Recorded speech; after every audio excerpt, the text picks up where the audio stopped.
ओम उमा महेश्वराय नमः। हमारे YouTube channel पर आप सभी दोस्तों का हार्दिक स्वागत है। श्रावण माह महात्म्य तीसरा अध्याय। सावन माह में की जाने वाली भगवान शिव की लक्ष्य पूजा का वर्णन। सनत कुमार बोले, हे भगवान, आपने श्रावण मासों का संक्षिप्त वर्णन किया है।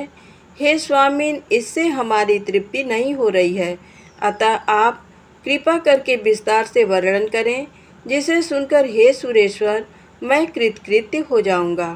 ईश्वर बोले, हे योगीश, जो बुद्धिमान नक्त व्रत के द्वारा श्रावण मास को व्यतीत करता है वह 12 महीने में नक्त व्रत करने के फल का भागी होता है। नक्त व्रत में दिन की समाप्ति के पूर्व सन्यासियों के लिए एवं रात्रि में गृहस्थों के लिए भोजन का विधान है। उसमें सूर्यास्त के बाद की 3 घड़ियों को छोड़कर नक्त भोजन का समय होता है। सूर्य के अस्त होने के पश्चात 3 घड़ी संध्या काल होता है। संध्या बेला में आहार, निद्रा और चौथा मैथुन, चौथा स्वाध्याय, इन चारों कर्मों का त्याग कर देना चाहिए। गृहस्थ और यति के भेद से उनकी व्यवस्था के विषय में मुझसे सुनिए। सूर्य के मंद पड़ जाने पर जब अपनी छाया अपने शरीर से दुगनी हो जाए, उस समय के भोजन को यति के लिए नक्त भोजन कहा गया है। रात्रि भोजन उनके लिए नक्त भोजन नहीं होता है। तारों के दृष्टिगत होने पर विद्वानों ने गृहस्थ के लिए नक्त कहा है।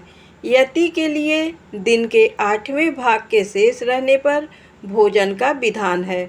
उसके लिए रात्रि में भोजन का निषेध किया गया है। गृहस्थ को चाहिए कि वह विधिपूर्वक रात्रि में नक्त भोजन करे और यति, विधवा तथा विधुर व्यक्ति सूर्य के रहते नक्त व्रत करे। विधुर व्यक्ति यदि पुत्रवान हो तब उसे भी रात्रि में ही नक्त व्रत करना चाहिए। अनाश्रमी हो अथवा आश्रमी हो अथवा पत्नी रहित हो या पुत्रवान हो, उन्हें रात्रि में नक्त व्रत करना चाहिए। इस प्रकार बुद्धिमान मनुष्य को अपने अधिकार के अनुसार नक्त व्रत करना चाहिए। इस मास में नक्त व्रत करने वाला व्यक्ति परम गति प्राप्त करता है।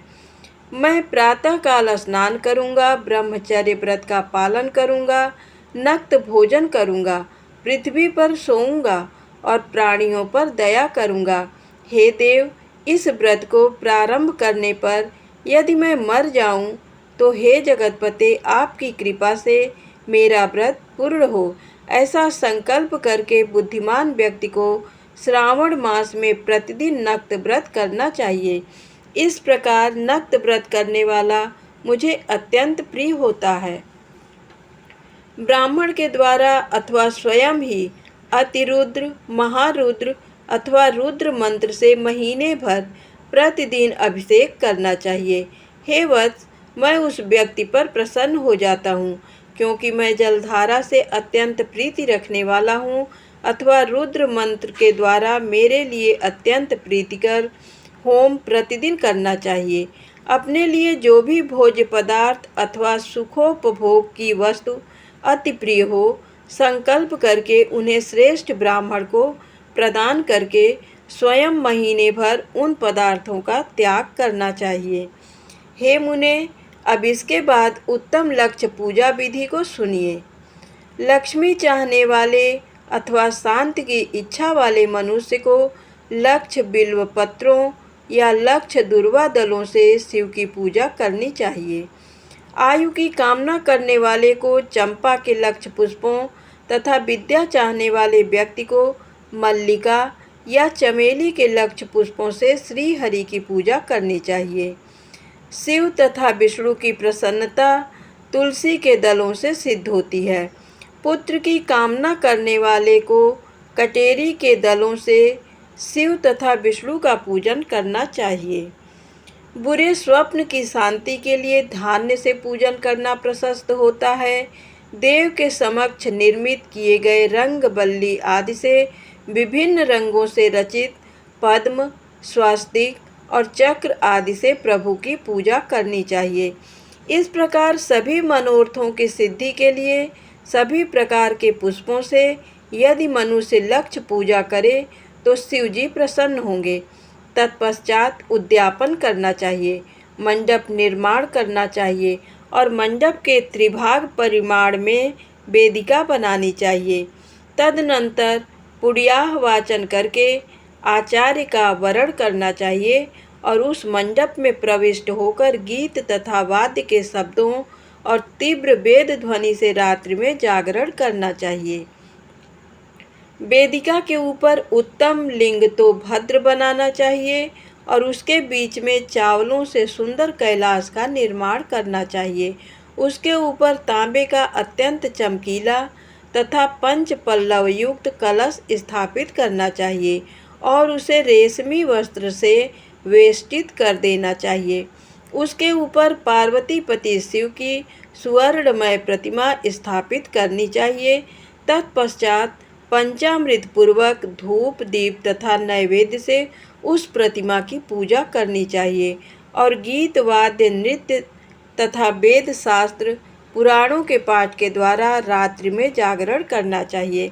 इसके बाद प्रातःकाल भली भांति स्नान करके पवित्र हो जाना चाहिए और अपनी शाखा में निर्दिष्ट विधान के अनुसार वेदिका निर्माण करना चाहिए। तत्पश्चात मूल मंत्र से या गायत्री मंत्र से या शिव के सहस्त्र नामों के द्वारा तिल तथा घृत मिश्रित खीर से होम कराना चाहिए अथवा जिस मंत्र से पूजा की गई है उसी से होम करके पूर्णाहुति डालनी चाहिए। इसके बाद वस्त्र अलंकार तथा भूषणों से भली भांति आचार्य का पूजन करना चाहिए। तत्पश्चात अन्य ब्राह्मणों का पूजन करना चाहिए और उन्हें दक्षिणा देनी चाहिए। जिस जिस वस्तु से उमापति शिव की लक्ष्य पूजा की हो उसका दान करना चाहिए। स्वर्णमयी मूर्ति बनाकर शिव की पूजा करनी चाहिए। यदि दीप कर्म किया हो तो उस दीपक का दान करना चाहिए। चांदी का दीपक और स्वर्ण की वर्तिका अर्थात बत्ती बनाकर उसे गोघृत से भरकर सभी कामनाओं और अर्थ की सिद्धि के लिए उसका दान करना चाहिए। इसके बाद प्रभु से क्षमा प्रार्थना करनी चाहिए और अंत में 100 ब्राह्मणों को भोजन कराना चाहिए। हे मुने, जो व्यक्ति इस प्रकार पूजा करता है मैं उस पर प्रसन्न होता हूँ। उसमें भी जो श्रावण मास में पूजा करता है उसका अनंत फल मिलता है। यदि अपने लिए अत्यंत प्रिय कोई वस्तु मुझे अर्पण करने के विचार से इस मास में कोई त्याग देता है तो अब उसका फल सुनिए। इस लोक में तथा परलोक में उसकी प्राप्ति लाख गुना अधिक होती है। सकाम करने से अभिलषित सिद्धि होती है और निष्काम करने से परम गति मिलती है। इस मास में रुद्राभिषेक करने वाला मनुष्य उसके पाठ की अक्षर संख्या से एक एक अक्षर के लिए करोड़ करोड़ वर्षों तक रुद्र लोक में प्रतिष्ठा प्राप्त करता है। पंचामृत का अभिषेक करने से मनुष्य अमरत्व प्राप्त करता है। इस मास में जो मनुष्य भूमि पर शयन करता है उसका फल भी मुझसे सुनिए। हे द्विजश्रेष्ठ, वह मनुष्य 9 प्रकार के रत्नों से जड़ी हुई सुंदर वस्त्र से आच्छादित, बिछे हुए कोमल गद्दे से सुशोभित, तकियों से युक्त, रम्य स्त्रियों से विभूषित, रत्न निर्मित दीपों से मंडित तथा अत्यंत मृदु और गरुड़ाकार प्रवाल मणि निर्मित अथवा हाथी दांत की बनी हुई अथवा चंदन की बनी हुई उत्तम तथा शुभ शैया प्राप्त करता है। इस मास में ब्रह्मचर्य का पालन करने से वीर्य की दृढ़ पुष्टि होती है। ओज बल शरीर की दृढ़ता और जो भी धर्म के विषय में उपकारक होते हैं वह सब उसे प्राप्त हो जाता है।